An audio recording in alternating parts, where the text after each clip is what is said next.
Yo no creo en la obligatoriedad de la educación. Ah, ¿no crees No. que tienen que...? Yo particularmente no.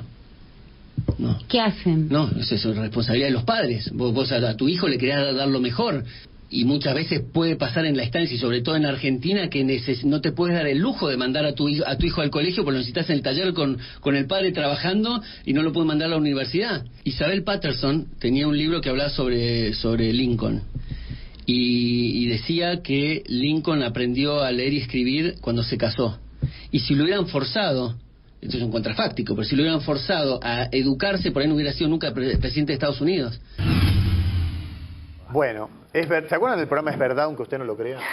Esto que acabamos de escuchar, Sí. es verdad, aunque usted no lo crea. Con Jack Palance. Exactamente, Sí, bueno, porque uno de los principales objetivos que se planteó la Argentina, especialmente Domingo Faustino Sarmiento, cuando fue presidente entre 1868 y 1874, fue convertir un país de muchos ignorantes en un país de gente educada.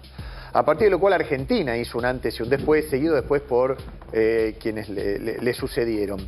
Decir que, como dijo Venegas Lynch, que es diputado libertario, que le hemos invitado acá, hemos tenido charlas bastante interesantes, sobre todo en campaña, considerar que los padres, si quieren, pueden hacer trabajar a los hijos en vez de... No sé, me parece un pensamiento de la Edad Media que ni siquiera tendríamos que estar discutiéndolo, porque no es lógico. No es lógico. No, porque no le estás enseñando a elegir. Yo no sé si a veces esto es para distraernos en cuestiones que nos dan mucha bronca, porque si hay algo que uno quiere de sus hijos es la educación, que la educación los va a hacer libres, la libertad, algo que propugnan tanto los libertarios. Claro, va a superar a los padres. Por supuesto. Hay padres que no pudieron estudiar. Quiero decir, porque Argentina ha tenido un proceso histórico de ascendencia social gracias a qué? Al estudio. Mi hijo el doctor. Florencio Sánchez, entre otros, ¿no? Entonces tenemos tantos ejemplos. La verdad que te enerva. Y vamos a preguntarle a Guillermo Durán, que es decano de Ciencias Exactas de la UBA. Guillermo, ¿qué tal? Buen día. Hola, ¿qué tal? Gracias por el llamado. Bueno, ya hicimos la introducción, usted sabe qué pensamos, entiendo acá todos nosotros, pero me gustaría tener su pensamiento como decano de una facultad tan prestigiosa. Por supuesto que no es un área de estudio, de investigación ni mía ni de la facultad, pero coincido plenamente con lo que ustedes decían recién, ¿no? Un absurdo total. ¿Atrasa cuánto? 140, 150 años. Por lo menos, o más. La obligatoriedad de la educación primaria es de... Ay, qué lástima. 1884. Ahí está. Que, se corta un poquito. Digo, a ver si no sé si se escucha ahí. Ahí está. Sí. Sí, decía, paradójico, gobierno de Roca, que parece ser admirado por el presidente actual. Incluso la Argentina ha ido avanzando más pasos en esa línea, ¿no? Obligatoriedad de la secundaria, gobierno de Kirchner, 2006. Sí. Obligatoriedad del jardín, si no me equivoco, la sala de 5 es de 1993 y la de 4 de hace 10 años. Sí.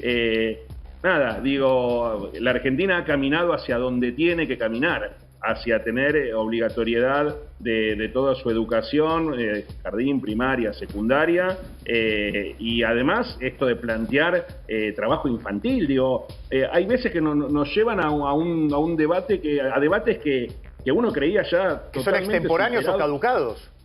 Claro, por supuesto, digo, no sé si hay algo de lo que decís vos de intentar distraer un poco lo que está pasando, el horror de lo que está pasando, el ajuste feroz en la cultura, la educación, la universidad, la ciencia y la tecnología, la salud, o si también se combina con ideologías que bueno, que ya están en desuso, que no tienen ningún sentido, que no se plantean en ningún lugar del mundo. Además contradice, Guillermo, estábamos hablando del tema, contradice a la política, por ejemplo, del plan. Porque cuando vos le das un plan, una UH a un chico, estás asumiendo que obligatoriamente va a ir a una escuela. Digo, no es que va a decir, tu papá es carpintero y vos trabajás en la carpintería de tu papá y te lo doy. No, digo, claramente tiene vinculación derecha extrema y absoluta con que el chico vaya a estudiar al colegio.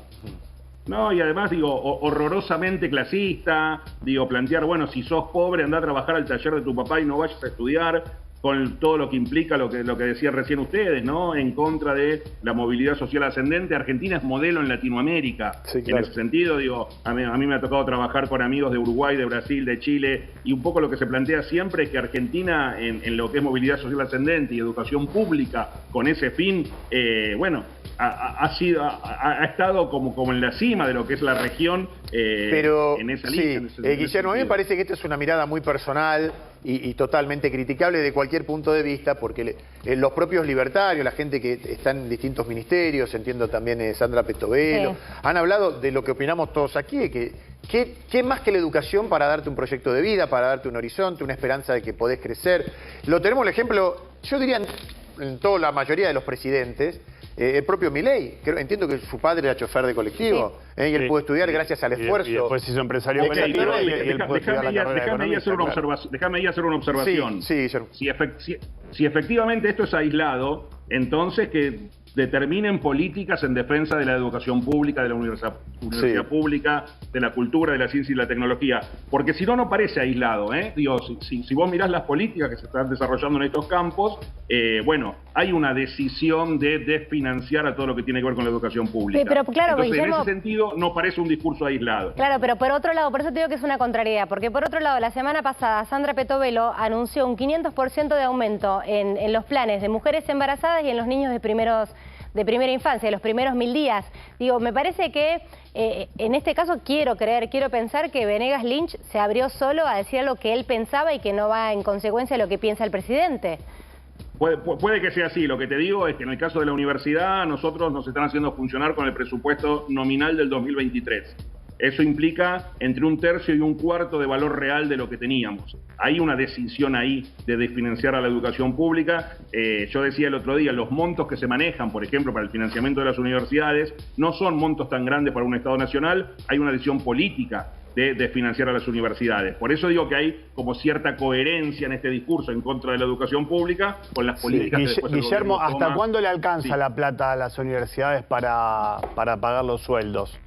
Porque yo me escuché distintas versiones, pero... Es difícil saber exactamente un mes en el año. Los gastos de funcionamiento llevados a 1/3 implican que ya prácticamente el mes que viene tenemos poca plata para funcionar. En cuanto a salarios, hay una paritaria definida con la cual tienen que cumplir con los sueldos que están pautados, que son muy menores a la inflación. Yo decía el otro día, en el último trimestre, nuestros sueldos, docentes y no docentes, se reajustaron un 16%, con un 71% de inflación, diciembre, enero, febrero.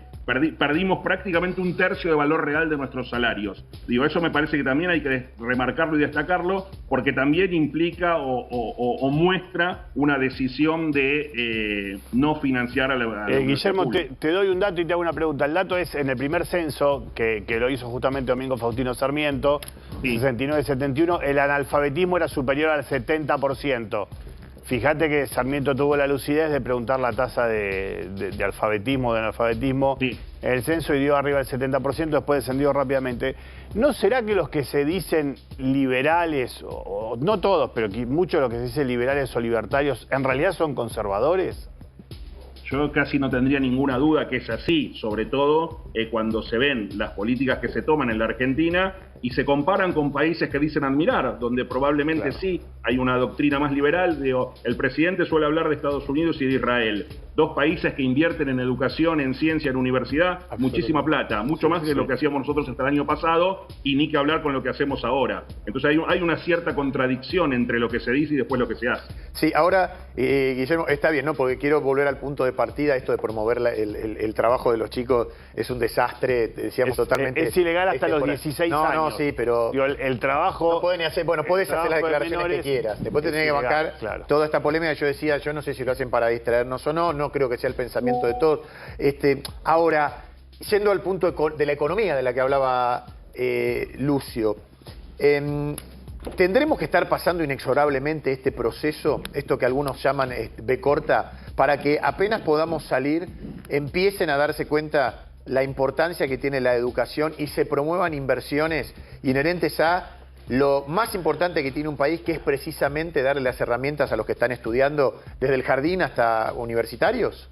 Pero de nuevo, me parece que más allá de que uno pueda plantear algún tipo de ajuste fiscal que pueda parecer razonable, no es en educación y en universidad donde hay que hacerlo. Yo escuchaba el otro día que van a gastar más de 600 millones de dólares en comprar 24 aviones de guerra.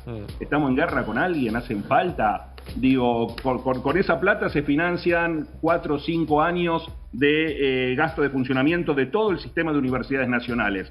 Entonces, cuando se dice que no hay plata o que hay que ajustar, bueno, para algunas cosas sí hay y para otras no. Está claro que no es por ahí, digo, no, que el ajuste no tiene que pasar por la educación pública, porque eso nos condena a futuro. Claro. Y otra cuestión que me parece muy importante resaltar es que muchos de los chicos que arrancan en el jardín comen también en el jardín. Por supuesto. Sí, No hay que olvidarnos de esto, sobre todo hoy. Y en la primaria también. Claro, en este Hay contexto muchos de chicos que pobreza van a la está muy primaria del jardín, los padres los mandan a comer. Claro. Y el Estado además se manda, seamos sinceros, es lo que pasa. Y el Estado además se encarga de educarlos, sin hablar de cómo ha bajado la calidad de la comida a lo largo de los años, ¿no? Me acuerdo cuando nosotros Y de la éramos educación pibes, también. te daban el vaso de la Serenísima. Sí, y ahora la calidad de la entiendo que alimentación. ahora, de diciembre para acá, incluso eso está más intensificado, están faltando las comidas en los comedores escolares.